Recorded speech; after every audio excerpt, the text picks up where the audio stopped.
welcome to Board Game Binge, the place where we bring you bite-sized, bingeable board game content from across the industry. I'm your host, James Staley, and in this episode, we're chatting with Alejandro, an aspiring board game designer whose debut game about adorable, fluffy dragons is currently on Kickstarter. Alejandro, welcome to the binge. How you doing, sir? Hey, thank you so much for having me. I'm really good. Yeah, we're getting ready to go to Origins later today. So. Origins. Oh my gosh, I forgot. Yeah, that's why we had to go a little bit earlier, just so you can hop in the car. So, how long's the drive for you from New York to Origins? I think it's supposed to be like 8.5 hours, but we're probably gonna take like 10 or something like that. Oh, But yeah, nice. we're So that's gonna leave later. about the same distance from where I'm located, which is just north of Toronto here in Canada. So, have you been to Origins before? Yeah, like 2 years ago. But yeah, like this time will be very different because we'll actually have a booth. So, and it was like a last minute thing. They told me like on Saturday, hey, we have a booth available. Do you want? And I was like, yes. Yeah, when we paid everything yesterday, and now we're just going to get a booth. Oh, that'll be exciting. It's amazing. I went for the first time last year, and it is such a blast. First and foremost, just the sheer number of people you get to meet and hang out with. Like I made a lot of friends there, which is awesome. Very different than say Essen, which is in Germany, which is very much like a buying show, right? Where you tour the booths and you might get in a booth and play a game, but there's not a lot of kind of gaming outside of the event. Whereas Origins, like there is a section to the conference center that's almost the same size as where the pavilions is. There's just tables for you to sit down and play games with your friends, which is super awesome. I'm sure you guys are gonna love it. So you're from Venezuela, so let's start there. So how did from Venezuela to New York City? How did that whole thing happen? Where'd that move happen? I was born and grew up in Venezuela. I finished high school when I was 17. Then I moved to I travel. I've been very lucky and I've gotten to travel quite a bit. Yeah. After finishing high school, I went to Berkeley in California to study English for a year. Wow. Then I moved to Vancouver in Canada to study design Go and Canada. graphics. And then I moved to Venezuela for a year, and then I went back to Florida to get my bachelor's in graphic design. And then well, recently, like 8 years ago, I moved to New Jersey, and now I'm living in Brooklyn in New York.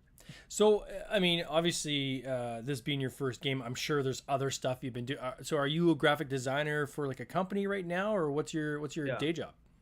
Yeah. I am a graphic designer for an agency. We mainly work with startup pharmaceutical companies, Mm, like companies that are just starting up that they don't even have a logo, that they don't have like they're trying to get their foot into the industry. yeah. And we like design their website, we design their brand, we do all of that. We do their social media stuff. Yeah, That sounds that's like a my lot of fun. And then, so what got like? How long have you been gaming? And were you gaming when you were in Venezuela? Like, is this something you did when you were a kid, or is this more of a thing that happened when you came to America, or how'd you get into the gaming industry? Yeah, I was always played board games that mainly the regular board games that Monopoly, Yeah. Scrabble. I used to play a lot of chess with my dad. And yeah, like honestly, like I still love Monopoly. I have like seven different of them. I know that a lot of people don't like it, but yeah, like I have like Pokemon, Looney Tunes, Family Guy. I have different types of Monopolies. But yeah, that we used to play that a lot, and I was very into sports, so I'm like very very competitive. And then like when I met my girlfriend, like we started playing other type of board games. We played Blockus, we Mm. played Code Names. That was the first time that I actually played Catan. And yeah, like then I really loved playing them, and then like got into more board games, and yeah, now we have like almost 200 of them. Oh boy. Yeah, Blockus. I still absolutely love that game. Yeah. It's so much fun, and it's so dirty. I can cut people off and keep them from expanding. I'm curious, like with like obviously English not being your first language, how did you find playing code names? Was there any barriers to you or challenges there at all playing a game like that with English being your second Yeah. language?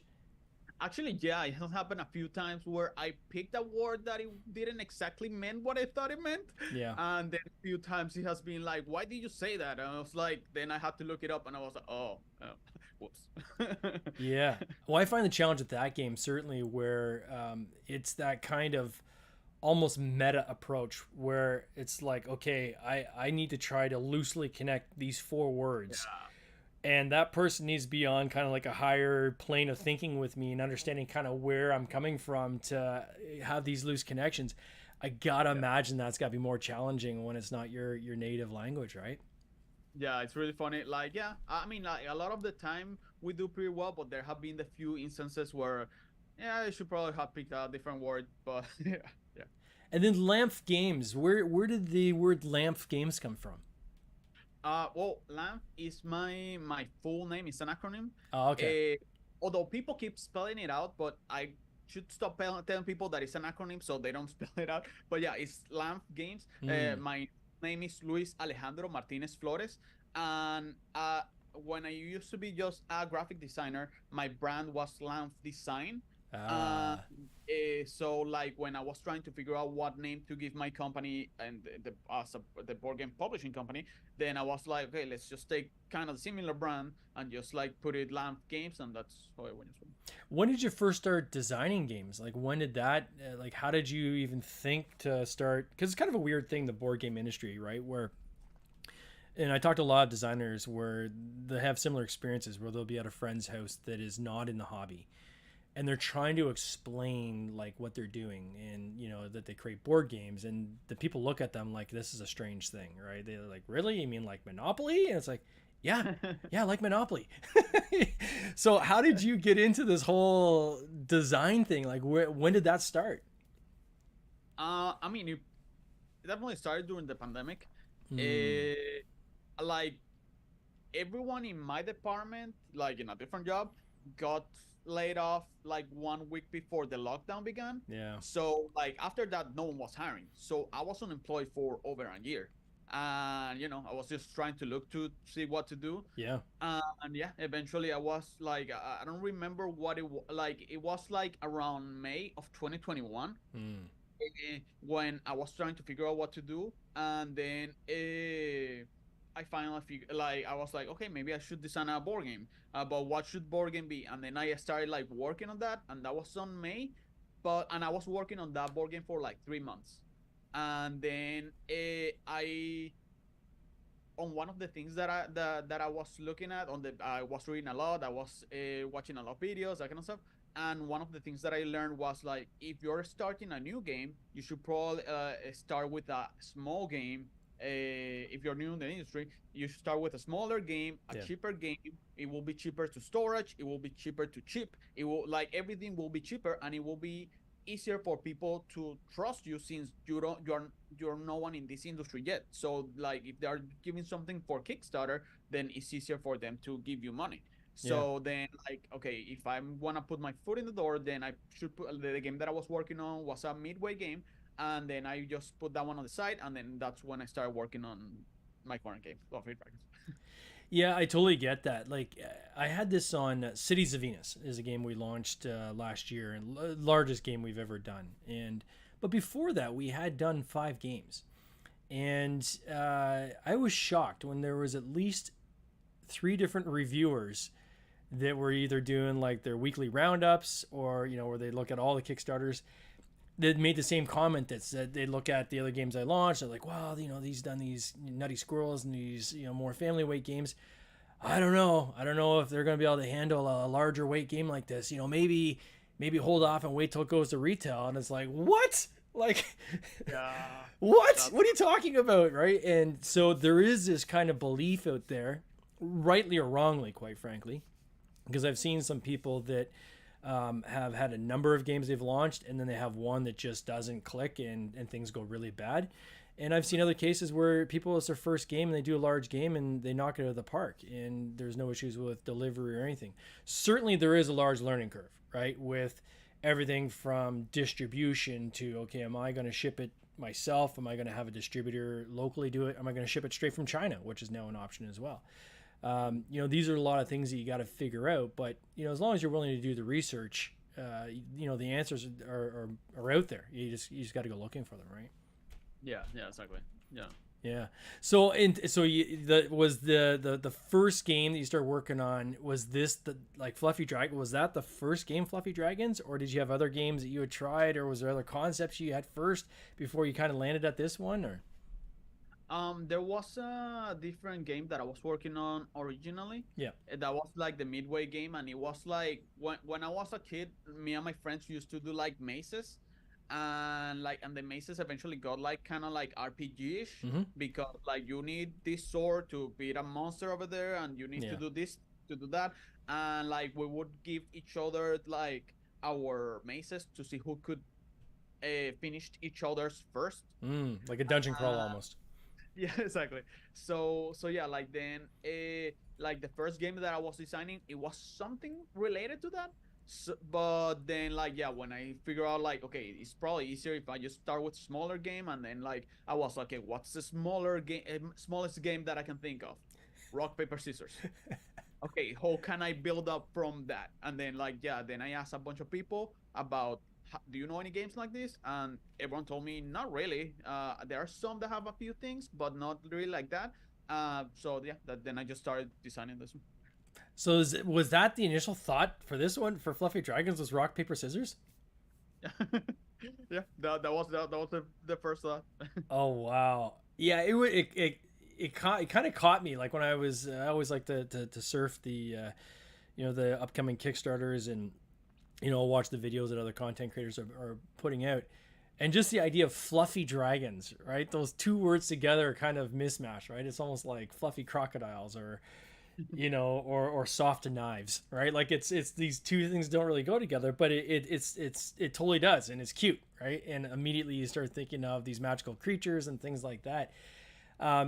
So did you do all the graphic design as well for this, for the fluffy dragons, or? I'm doing the graphic design, but the artwork is being done by a German artist that I found on TikTok. Oh wow. Yeah, yeah, yeah. Like he's amazing. Like I try to almost. I mean, except right now for the launch, but almost whenever I post anything about the artwork, it like I like tag him so people know and reach out to him for any kind of job. But yeah, like he does like amazing job. But anything of like the graphic design, then I'm doing that part. Got it. So first, I'm going to show it on screen for people who are watching either live or on the replay. So congratulations, first and foremost, on your campaign. I think it's awesome that you funded quickly. For your first game, you're at 29. I'm going to put this in Canadian dollars. It's the only way I can see it. But you're 3 times your goal. So you're at 29,000, almost $30,000, 449 backers, which is quite a few, again, for your first game. Again, super adorable. You got this kind of magical vibe to it. You've got a number of content creators that have jumped on this game, which I think is super cool. Some pretty high profile ones as well. So clearly, I think the theme is what pulls people in. But not even the theme, like just the playability was very unique in my mind when I was like watching like the how to play videos and so forth. I was like, ooh, this is kind of different. Can you explain to the audience, using as descriptive words as you can, as basically how to play this game?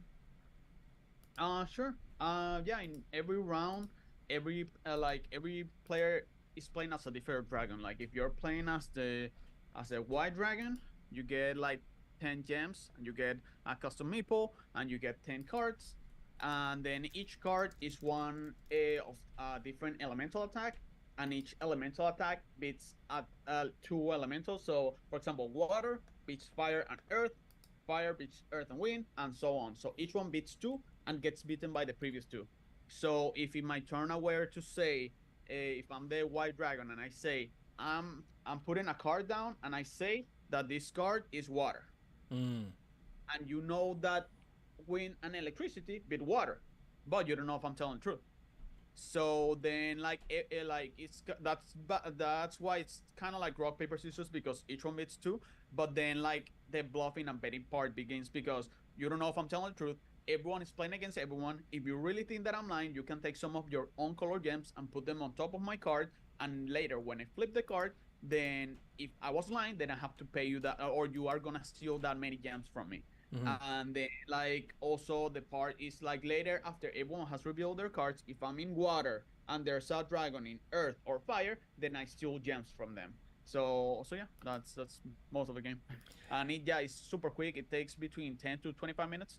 And yeah, it can be played between two and 5 people. That's cool. And then in terms of like the theme, when did the theme kind of come into play? Was this something that you always had in mind, or was it something that you added the theme afterwards? I mean, honestly, I thought of.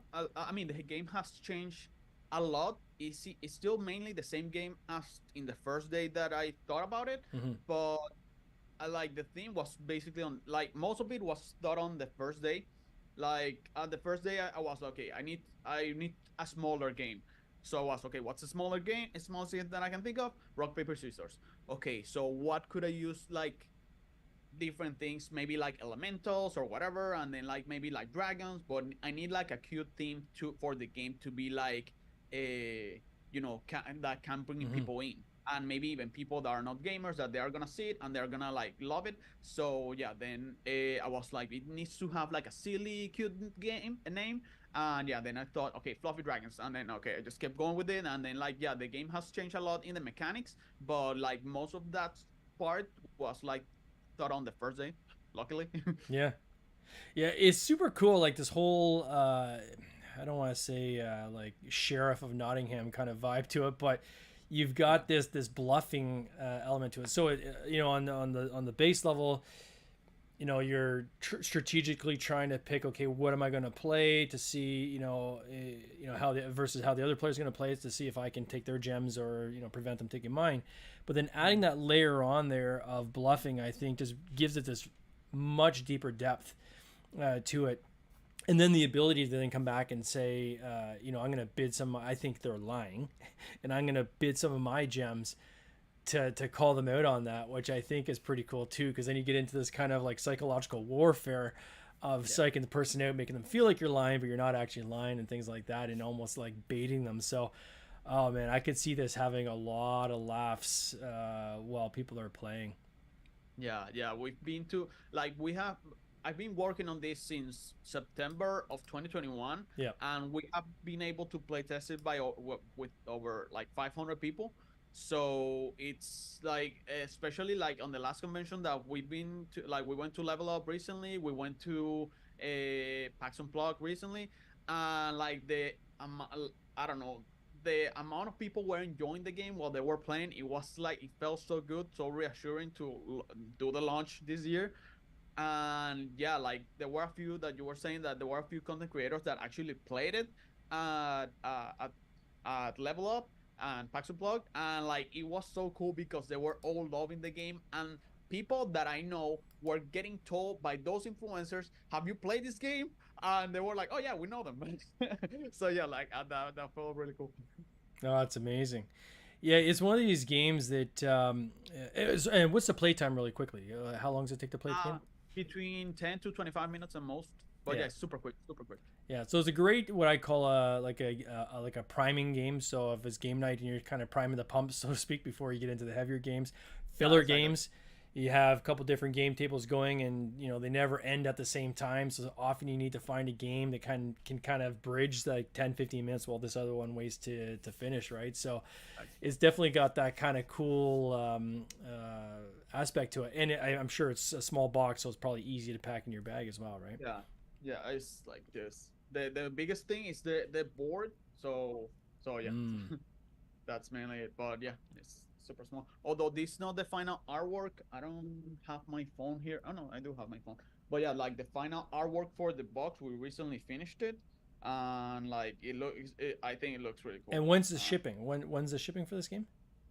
I mean, I said June of 2025 to so I can't like I know that I will be able to deliver before that, but I Yeah, don't want to be like, well, we're gonna deliver in April and then deliver in May, and then people are gonna be pissed. So no one's gonna smart. be mad if I deliver before. But yeah, like this is gonna be the artwork for the box. Oh, nice. Yeah, and this would be a good. That's a good piece of advice for anybody who is doing a Kickstarter. is give yourself a lot of runway, right? You don't like, you can rush to try to get the game out to people as fast as possible, but you don't have to commit to rushing, I guess is the way I'd explain that, right? So Garden Geckos, this is a game I have coming out this fall. We just finished our Kickstarter, and on that I put a year, so we're going to deliver next May, right? Which is more than enough time for that game because all the production, everything's already ready anyways, right? I know I'm probably going to be delivering that game this fall, but you want to cover off the just in cases, right? Because if I look at something like Cities of Venus, which we gave that one a year and a half, and that was, we tacked the extra half a year on there just in case, we end up using that just in case, right? A lot of things happen with the plants, trying to work through like the trays that we're using. Again, I'm just going back and forth with them. It's still on WeChat of, hey guys, like you still haven't fixed this little piece of plastic that sticks up that keeps things from laying flat in the case. Like that needs to be fixed before we place our order. So every time you're making these little changes, it adds a week here, adds a week there, and before you know it, you're bunting up against your delivery date. So we'll deliver that campaign on time, but had I not give myself that buffer, I would have just a couple thousand people very upset with me saying, how come this game is late, right? So do yourself a favor, give yourself plenty of time. No one in Kickstarter expects things to be delivered like in 4 months. Most people are thinking it's going to be a year. I had a guest on about a month and a half ago. I was shocked. I said, when is your game deliver? And the campaign was just finishing, and they were saying we're going to deliver in August. And off air, I'm like, are you sure? Yeah. That's crazy tight. And they're like, yeah, we know it's tight, but we think we'll do it. I'm just like, oh man, like why would you give yourself that stress, right? That you're just putting a lot of pressure on yourself to deliver that. And man, if just one thing doesn't go, all tickety boo, I mean, you're going to be chasing it. Now you got a reputation of a company that's delivering late, right? So, especially as yourself, you're trying to build a company and you want to be an ongoing publisher. It's important in the early days to build that reputation up as a company that, hey, we don't bite off more than we can chew. We are always deliver our campaigns either on time or early, right? And people start kind of following you on that. And start believing when you have subsequent games come. Exactly. Yeah. So with this whole gambit of learning, where was the biggest source for you for your research when you started getting into the hobby gaming industry? So for someone else out there looking to get into this, where would be somewhere good for them to start? Well, podcasts like this would be great. Little plug, thank you. But mainly when I first started, I was looking for videos, I was looking for articles, a huge videos that I found super helpful were from Pencil First Games. Yep. Eduardo. He has a whole playlist on YouTube, and some of them are about board game design, some of them are about Kickstarter campaigns. So like literally I was binge watching that like for months, and like that's where I mainly got my the first knowledge that I got when I was first starting this. And like I try to immerse myself in this whole thing on Kickstarter campaigns, on starting a company, on credit cards for companies, on business, like everything that I needed to learn how to trademark all that stuff. So and like Trophy Dragons is already trademarked. So I had to learn a lot of things. For those who, I'm just gonna repeat that for those who want to check that out. So Pencil First Games, Eduardo Baraf. Or Gaming with Edo is another, or Edo. You can look it up on YouTube. Great guy. We've had him on the podcast, I think 3 different times. He's just a wealth of knowledge. He produces Floriferous, so that's one of my favorite games out there, small box games. And he just had a campaign this past year that I backed as well, where he had Herbaceous Floriferous. He had another one he was coming out with and did small box versions of those. So definitely a great resource for people to check out. But what I love to hear is people are like, I just consumed as much as I could and just binged it all. And that is a great way to start, right? Is just, I always have this philosophy that you don't know what you don't know. Yeah. And until you start exposing yourself to all these other different aspects out there, you're not going to get to know what you don't know until you start hearing other people talk. And the more podcasts you can listen to, the more videos you can watch. I know I've plugged it now a few times on my podcast here, but crowdfunded. We had the Launch Boom guys on our podcast. Great book. Jamie Stagmeyer from Stonemaier Games. Another great book. StonemeyerGames.com. It is literally an encyclopedia on how to launch games and in the trials and tribulations of going through building an audience and things like that. Free. I mean, you just have to be willing to go and look for it, right? And that's what shocks me in today's day and age when I come across someone that, the answers are there, but they're not willing to go and actually consume that content. They're like, well, yeah. It's like, it's right there, man. Free. You don't even have to pay for it. Just go and read it. So, so kudos to you for figuring that out. Was there any advisors you worked with at all? Like, did you reach out to anybody in the industry in terms of networking to get advice?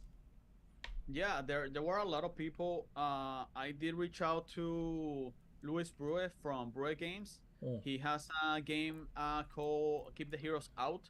I had a whole call with him. He was super helpful.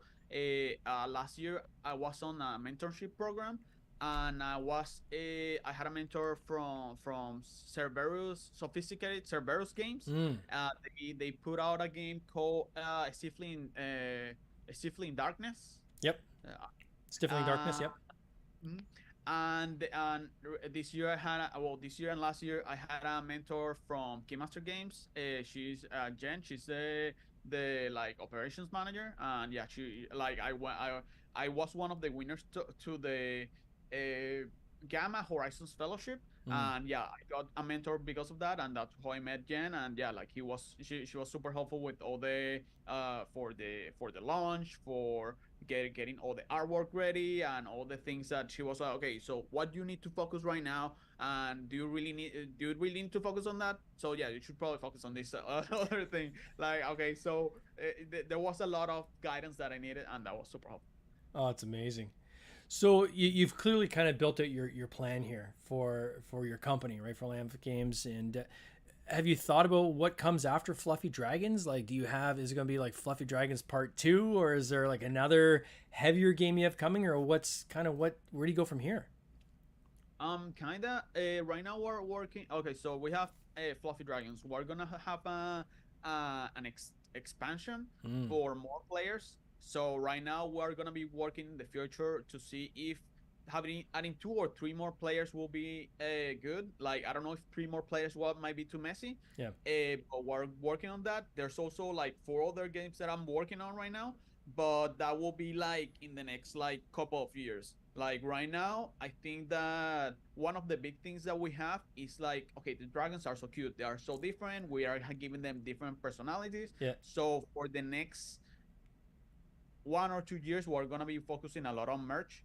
So we're going to be doing a lot of stickers, a lot of pins, a lot of shirts, and we're going to be doing that a lot while we develop the other games and the expansion to make sure that they are as polished as possible. And then we're going to make another launch in 2026 or something like that. Wow. Are you like plushies and things like that as well, or? Yeah, plushies. People have been asking for plushies, and they wanted me to do it on this campaign, but what I was saying, I did so much research on this part. Yeah. I haven't done any research on plushies, so that will be something for us to make in the future. But yeah, right now I don't know anything about that yet. Well, Alejandro, it sounds like you've got a very solid path ahead of you. I'm so excited for you on this game. I think this game is just good. It's just a banger. It looks awesome. And you still got 10 days to go too. So you're already 3 times your funding goal. I'm sure you're going to go way beyond that. I want to wish you all the best at Origins. This is so exciting for you. And I want to wish you all the best in this coming year. Thank you so much. Thank you so much for having me. I really appreciate this. And yeah, thank you so much. No worries, my friend. You take care. Cheers. Take care. This has been an episode of the Board Game Binge podcast, hosted by James Staley, produced by James Staley and Mike Bruner, with original music by Nick Smith. If you would like to watch these interviews live, simply subscribe to our YouTube channel, Board Game Binge, and you'll get access to live interviews, giveaways, and interesting board game content from across the industry. I can't wait for you to join us. See you next time.